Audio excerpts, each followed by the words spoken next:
You need to watch this." The conference room was buzzing with energy.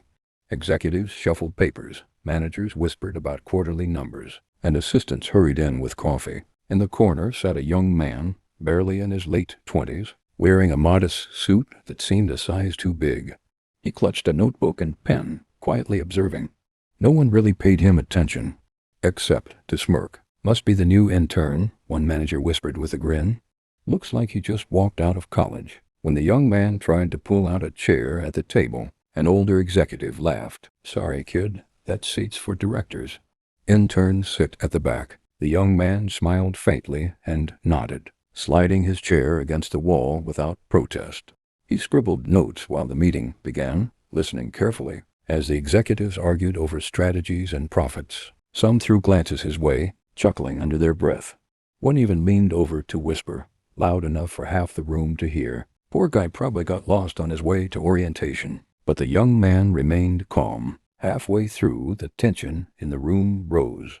The company's future was uncertain, and everyone was desperate for leadership.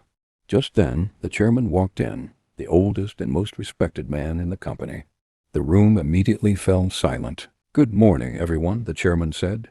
"Before we continue, there's someone you all need to meet." All eyes turned toward the intern in the corner. He stood slowly, adjusting his jacket. His voice was steady but commanding. "My name is David, and as of this morning, I'm not your intern. I'm your new CEO." The room froze. The mocking smiles disappeared.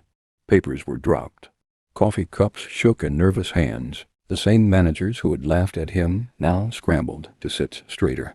Their faces turned pale as the young man walked confidently to the head of the table, the very chair he had been denied just minutes earlier. "I was quiet," David continued, his gaze sweeping across the room, "because I wanted to see how this team truly operates, and how you treat people you believe are beneath you." No one dared to speak. David placed his notebook on the table and leaned forward. "The future of this company depends on respect, humility, and fresh vision. And if anyone here thinks they're too important to live by those values, this may not be the place for you." Silence hung heavy in the room. The laughter was gone, replaced with something else. Respect. The same intern they mocked had just revealed himself as the leader who would change everything.